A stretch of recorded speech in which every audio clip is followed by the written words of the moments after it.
This is a success story in the making. Blue whales were pretty much wiped out. There were scientists who said, there was no question they were going to go extinct.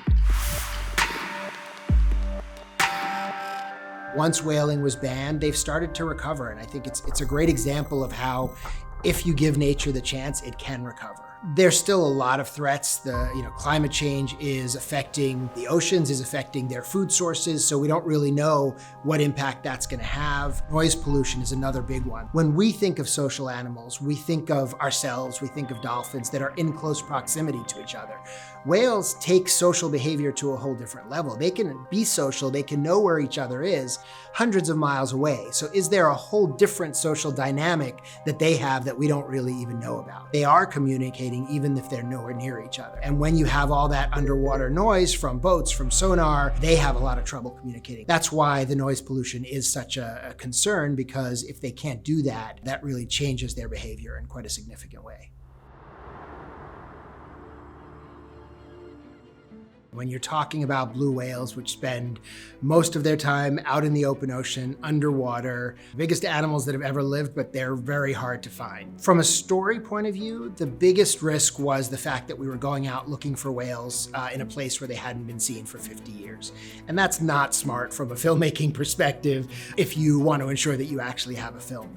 What worked out really well for us is the other side of the story, which was the story of Diane Gendron in the Gulf of California. Completely different kind of research that she's doing there. She's in a place where the whales come every year. She's been doing this for 30 years, never missed a year. She's identified about 800 different whales. One of our goals is always to show field work in process. Science, how does science actually happen in the field? And this gave us a chance to really do two very different kinds of stories. One that was very exploratory and high risk of failure, and one that was based on a lot of research that she'd been doing for a really long time. So we loved that juxtaposition from a storytelling perspective, but it also gave us some comfort knowing that there were a lot of unknowns for the Seychelles. Everything was fun about blue whales. I learned a lot. I didn't know very much, and I learned that the scientists don't know a lot, but I think there was such an opportunity to try to delve into what we did know. One of the early arguments we had at all levels, on the outreach side, on the film side, is how do you convey the size of a blue whale? And everybody has a different opinion. Compare it to a Tyrannosaurus Rex, compare it to a school bus, use meters, use feet. And what we realized is that everybody sort of needs a different way of doing that and a different way of thinking about it. And we found opportunities both in the film but then in the outreach to come up with different ways. One of the things we created for the libraries was a life-size blue whale tail floor mat. Which we gave to the libraries who participated in the outreach. And the thinking on that, I had this idea that I really want to see kid groups coming in, school groups coming in, and seeing how many kids can fit on the tail of a blue whale. Your mind just can't comprehend that big. They're the largest animal that ever lived. They've got a throat the size of a grapefruit, and they eat some of the smallest creatures on the planet. When we were out there one day, we were seeing quite a few blue whales, and we were filming them, and they're very organized when they come up. They sort of come up to the surface, they take their breaths, and then they go back down. And it's all very, very nice and neat and tidy. And then we saw a young humpback whale who was feeding. And it couldn't have been more different. I mean, this humpback was just all over the place, flopping fins and mouth open and falling through the water. And it was such an interesting comparison. And you just sort of recognize that each of these species really is different. They have their own way of doing things. They're so well adapted for the life that they live. Bigger than any dinosaur. The blue whale. We had identified a lot of different narrators who we wanted. For me, the most important thing with a narrator is the narrator's voice as opposed to his celebrity. In this case, we got both. Andy is a master at narration, also has the celebrity. It was great. We just knew that he would do a great job. We knew that he'd bring out the essence of the story, and then to be able to get him excited about it as well was fantastic. He was great. Generally, the underwater soundscape is something that I think we rarely think about. We think about it for divers or for swimmers. You go under the water, it's generally pretty quiet. We realized pretty early on that that is not the case and that there is this whole soundscape that we wanted to bring to life. So we spent a lot of time with the hydrophones, really high quality hydrophones, getting that noise so that we could actually build sequences out of it. One of my favorite sequences in the film is when they're listening for the blue whales in the Gulf of California. The sounds they heard, the dolphins swimming by and pinging with their echolocation.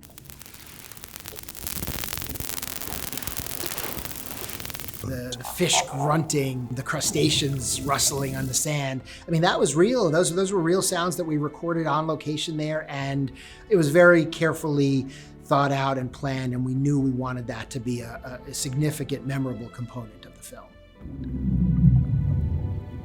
One of the most difficult parts of filming blue whales, they don't stick around. They are so big that even just finding the right scale to shoot when you're underwater is really difficult. One switch of their tail and they're gone. So it's not a lot of diving, it's actually a lot of breath holding. They go down, they'll get a shot or two, they come back up. It takes a lot of time and effort, but that's kind of the key. Early on, we were talking about really needing a shot of the eye. Without the eye, the blue whale is a spectacle. Once you actually make eye contact with it, it becomes a being, a creature, and that for an audience, that makes a huge difference. The expedition was pretty stressful. We were in occasional contact. They had sat phones out there, but they were way out in the middle of the ocean. It was stressful. They were, days were going by. They weren't really seeing much. In the Gulf of California, you're in this nice protected bay. I mean, it's still pretty wild, but it's protected. Out there, you're in the middle of the Indian Ocean, and we were expecting big swells and very different seas.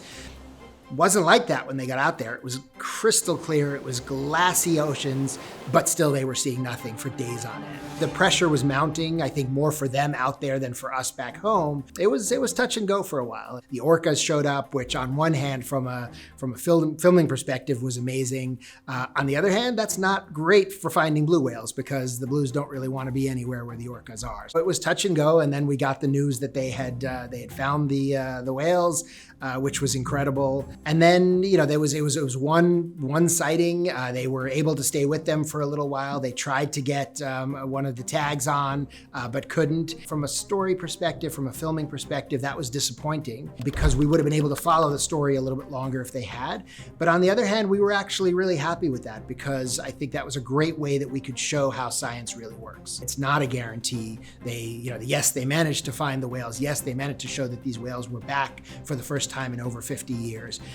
But there were failures as well, and I think we want people to understand how difficult science can be when you're out there in the field.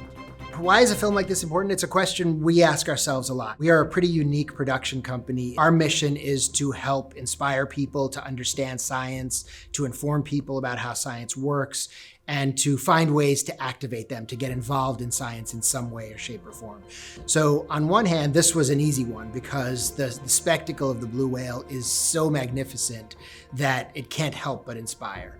On the other hand, it posed some challenges because it is very exotic. So most people are never going to get to see it. Most people may not necessarily understand instinctively how the story of the blue whale relates to them.